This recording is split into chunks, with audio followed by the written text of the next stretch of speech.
So years ago, I bought a tarot deck and completely forgot it behind when I lived in Wyoming.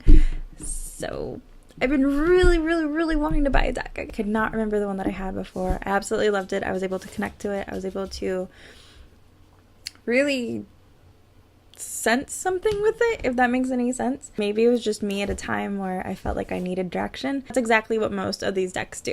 So years ago, I bought a tarot deck finally, and I was so excited to have it. I had no idea how to use it, but the one that I had this weird vibe, and I was like, I gotta have it.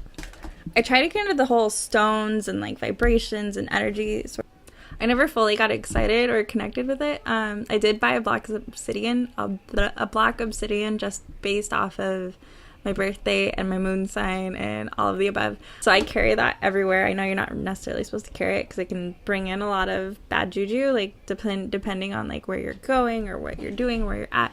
It should really be safe and protected. However, the vibration that I get from it tells me you're gonna bring it everywhere. So I do. So I've been meaning for the last 2 years to buy a new tarot deck, and with lots of research, I wanted something more of what I guess everyone buys as their first tarot, because when I first bought my tarot, I just happened to be in a metaphysical store. I was walking around and I wanted to get a scry. I wanted a scry. So I bought like a stone ball. I don't remember what kind of stone it was. I just remember it was a sphere. So I got that. I didn't have much luck with it. I mean, so I tried out astral projection, which I will make a full video on, my experience with that, because that was probably the craziest thing I've ever tried, and the craziest connection and the weirdest meanings, and I don't even know how to explain it. And so this is the Rider Tarot deck, and I'm probably going to get a lot of how to use this. So I'm probably going to be explaining this completely wrong, but I go off of what my inner self is telling me to go with. So even though some of you might do it one way, or some of you might say that's the wrong way, or here's the right way, I go with the way that it tells me, but then I kind of venture off into the way that feels right. And I feel like that's honestly how you should overall use the cards. You should never just go off of the instructions completely. You should really feel it and connect and get with the cards. So my first deck was the Rider Tarot deck, and I got this a few days ago. A lot of people are saying that this is the easiest deck to start with and to connect to. For me, I don't fully connect with this deck. Like I connect with the design. I don't feel like I connect with the meaning. I feel like the meanings are very vague. It is very vague, so you can kind of come up with a full meaning, but I feel like you can almost dip too much into a meaning when it's left open so largely that it becomes too general. I feel like it would be harder, especially if you're reading for someone. Although I don't read for anyone, I would love to learn how, but I feel like it would be people would almost feel like it doesn't relate to them if they don't fully understand how to connect with the designs right off the bat. So the second one I got is really, I got this because of just the look, how pretty it is. I know, really stupid, right? Anyways, but this is called the Victorian Steampunk. So I will do this again in full color, but the steampunk comes with a book, so it kind of gives each card a simple meaning, which can help you out to figure out, kind of what you're feeling. I've already started getting feelings and simple meanings off of just the design itself, which is really neat. Okay, so these are the gorgeous deck. They're glossy. They feel so good. Cards. To always start off with a whole fresh start every time that you use the cards. Some say to sage them, some say to leave them in something dark wrapped up to keep in its energy from everything else that's going on. They say to sleep with your deck, be near your deck, bring your deck anywhere you need to at all times. just so the energy and you kind of travel together, and they can kind of pick up on you while you can also be closer to your cards. People will be like, why would you want to sleep with your cards? And if you believe in energy and vibrancy and the ways that things travel through current throughout our body and in the universe, then why is it crazy to think that you couldn't use energy travel between you and cards? So if you believe in that, then do it. If you don't, then go ahead and just play with them. It's really up to what you are feeling inside. So I have been sleeping near these, pretty dang close. And the first day was not purposely. I had no idea that you were supposed to sleep with them. And I had the weirdest of weirdest dreams in the whole entire world. I don't know what the heck I was dreaming. It was insane. Blow on the cards or knock on the cards to wipe out all of every time in between uses to get rid of the old energy and the old meanings that you had pulled before, because you don't want to have recycled energy going through when you're trying to get a new storyline or a new vision, right? So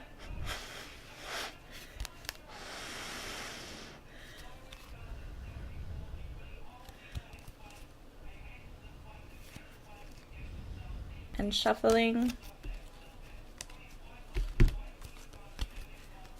them to how it is comfortable for you. You split the cards before you begin. You're going to use your left hand, because your left hand is kind of like the gifted energy. It's what pulls everything together. I don't know why, but I always have this weird connection to want to like feel them out. Like, I'm just gonna, oh bye babe, I'm gonna feel you out. Ooh. Like, really stupid, right? 1, 2, 3.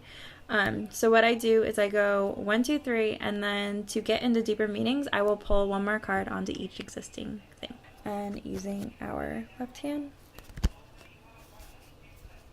we're gonna use our left to go ahead and put down. We have our past, our present, and our future.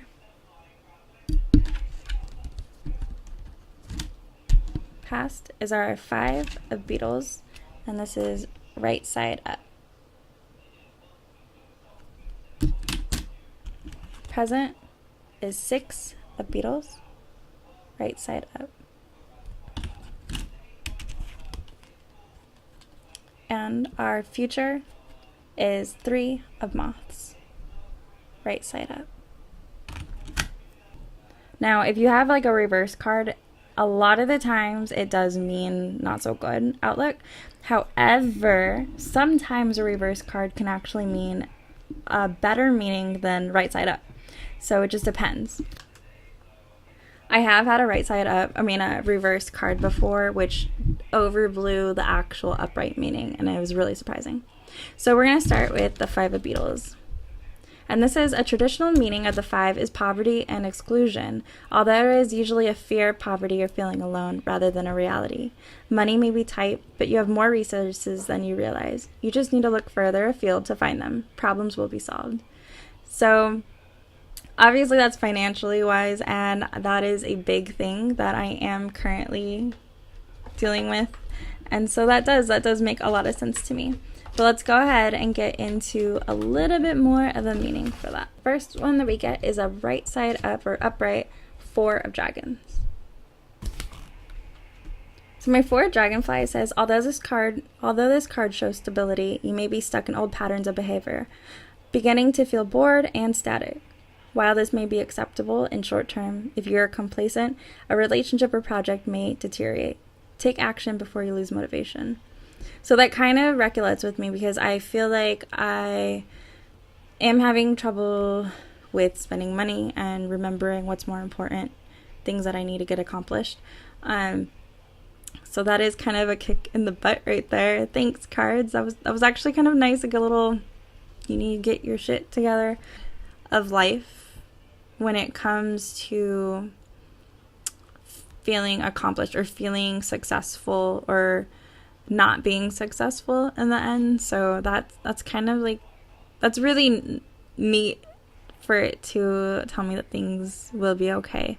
Again, this is the past, so this is something that I've either went through or was trying to struggle to get through. And that makes a lot of sense, because in the past, financial things were kind of what took me down and made me feel powerless, because I wasn't able to do things that I thought I should be able to do, comparing my lifestyle to other people, and that was something that I shouldn't ever have done. I'd really try not to do that now, just from learning from the past. And again, lots of projects that I feel I could have accomplished and didn't, even though in the back of my head I still want to accomplish those things. So hopefully when I get to the present card, it'll kind of be like, hey, you're back. But who knows? You never know. So for the present, I have the Six of Beetles. Brings a spirit of generosity. You may give or receive money, but whatever your role, generous friend, mentor, or recipient, you will benefit. Life feels in balance as past problems are redressed. An unexpected gift may arrive in the form of a sum of money or a present you adore. Feel the love. So once again, this has to do with money, and as much as I would love to feel stability and comfort when it comes to financial stability and just feel like I'm safe wise, it would be great to receive some sort of money or comfort. I don't expect anything, but at the same time, I feel like I am getting helped with things that are out of my hands, and so maybe that's kind of what it means. And I'm very appreciative of what the universe is helping me out with. I'm going to get into. So this is the Three of Dragonflies, and I'm going to go ahead and put that onto my 6. Nostalgia and affection enter your world as the past influences the future. Old friends may resurface, bringing with them kindness, empathy, and fond memories. You may make a discovery about some aspect of your family history or rekindle a pastime you once loved. This card can also announce a visitor. So earlier in one of my readings, I got a very similar card, and it's kind of neat. I like this because I have all the support that I've been getting recently, and just not feeling alone, which is really nice. I feel like I'm really connecting to that. I'm trying to get back my old self. I feel like I've really lost who I am. I don't lately feel like I know who I am. I have lots of questions, even though they're not actual questions with answers, because I know there are no actual answers out there. I've always really kept to myself and kept anything about me or any ways that I'm feeling to myself. And lately I feel like I've been opening up a lot more. Sometimes I do regret it, though. I'm like, I don't know if I should have let people in or know that about me. Although there's nothing crazy to know about me. It's more of, will people think I'm weird or boring, more boring than I already am, or just crazy? I don't know. I also was adopted, and I think about it all the time. I actually finally met my siblings, who I would love to tell you guys all about, and it was something that was very exciting and scary, and in a way disappointing, because of the fact that I felt like I was gonna find something out, but there was nothing that I technically wanted to know, and I felt like I let myself down because the excitement of not knowing was gone. I don't know if that makes any sense. Okay, now going on to the future, we have the Three of Moths, and again, it is upright, so we'll see. Like I said, 97% of the time, it's good. Once in a while, that last, 4%, 3%, whatever, 7, 8, 9, 10, 3% can mean completely different, where a reversed might actually overrule the upright. The Three of Moths means travel, expansion, and lots of activity are on the gifts of the three. You broaden your horizons, exploring the new realms, both spiritually and physically. Enjoy good fortune and new partnerships, along with myriad opportunities, an inspiring educational course, artistic projects and collaborations, or short trips away that bring your inspiration. I feel like I've taken millions of steps backwards, and I'm never gonna get anywhere where most people are at. Like, I've kind of put a huge, more than a roadblock in my pathway. I feel like the road opened up like during an earthquake, and I'm not gonna go anywhere. And that does give me a lot of motivation. It gives me a lot of hope, direction, but not fully. I guess I'm still lost in space there, which maybe that's good, because just knowing this now, I can kind of hopefully figure out what I want to do next. Even doing a video, knowing that maybe 20 people will see this at most. Just getting me out of my comfort zone. I'm honestly, even though I do a lot of social media and whatnot, I'm not good with this. Like, I'm very quiet. I'm very, I'm like a hermit crab when it comes to ideas and thoughts, or especially artistically or creativity wise. I don't ever know what to do, and I just wing it and hope that something cool happens. Like, I'm more into interacting with other people than I am with, like, hey, look at me, because looking at me is not what anybody wants to do. Like, no one wants to watch your life 24/7. I want to interact. So hopefully somehow someone can relate to this, or just have fun with this, or if you have questions, or just connect with this. Okay, so to get more into that detail, we're going to do one more card. Because I am obsessed with the dragonflies. That's half the reason why I bought this deck. So we're going to place the 7 of dragonflies on top of the 3 of moths to kind of get a better understanding for what's going to happen with my future. The 7 of dragonflies. This is a time of great potential. Anything is possible, although ideas and opportunities are vague, so you cannot see which options are truly viable and which are fantasy. There is a sense of anticipation now as you are reaching a turning point, but you will need more detail before a decision can be made. So I feel like that kind of takes a breather off of the whole creativity, trying to get out there, trying to use my mind, trying to explore possibilities of what I want to do next in life. I know some people might be saying, oh, that means you're going to go do something really cool, maybe a job or a family, or maybe that means doing this, or maybe it has to do with family. There's so many different things. I guess it's just one of those things I'm going to have to think about now and really figure out what will happen or what could happen in the present. So the future is really based upon these two, and how hard I want to work for it is ultimately what will get me to the future. But I feel really proud of myself that I'm getting out of the past, because the past is always ultimately what keeps me back, and that's always ultimately what keeps a lot of people from going forward. Is they dwell on the past, or they feel that they're stuck in the past, but you're never stuck anywhere. You're not stuck in the past, the present, and neither will you be stuck in a future idea just because someone tells you will be, or you believe that you will be, or simple cards tell you. It really all has to do with what comes down to your gut feeling and what you want out of life, and how much you're willing to work for that. And whether or not these cards tell you you're gonna have an amazing life, it's ultimately, again, down to how much you want it.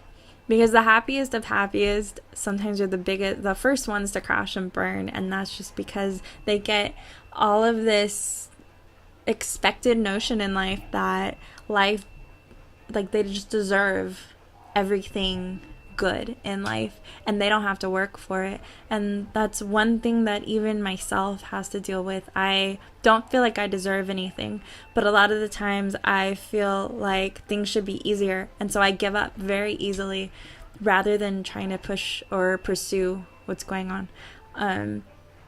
And in that sense, I agree, or I believe that I am lazy, because I let myself down, I put myself down, and rather than just upbringing myself, I don't give myself direction, and I expect things just to happen, which can be good, and things should just slowly happen, and you should deal with it. But you can also kind of course your way into different little holes to help you get to those good, positive vibes or whatever you want to call it. So anyways, this is currently my favorite deck.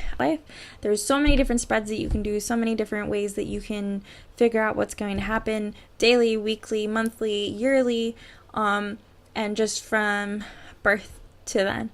And I'm really excited to dip into this, whether I'm doing it wrong or right. I do it the way that makes me feel connected and happy, and things are meaningful, and it's ultimately a stepping stone to figuring out yourself, or at least giving you that kick in the butt for motivation to keep going. So anyways, when I end my reading, I like to reshuffle. I'd like to start new. I don't shuffle as much as the first time because I don't like to mess up all my vibes. I'd like my cards to kind of remember a little bit of me from where we left off, so it doesn't feel unknown when I use them again. Whenever I turn or flip, I like to use my left hand just because I feel like that has more energy consistently going through, and I do blow the energy off the cards.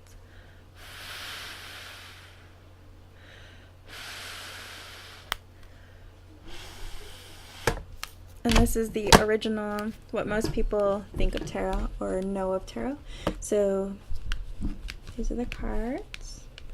Okay, well, thanks for watching. Getting to know yourself is always the best step in staying happy and being happy in life, because if you don't know yourself, then no one else knows you. And you're the best one to know yourself best. And if you don't even know yourself at that point, then you're kind of lost. So get to know yourselves, no matter how you try to do it, through music, through poetry, through reading, through friendships, through talking to yourself. Get to know yourself, because the worst thing you can do is to forget yourself and lose yourself and feel like you're all alone or not there. There's always someone out there that can be there for you, whether or not they're thinking about you, whether or not you know them or not. Always find time to connect with people and to not be afraid of yourself or of the world or of others. Always ask questions, stay curious, and dream big. So, thanks for watching, guys. All right.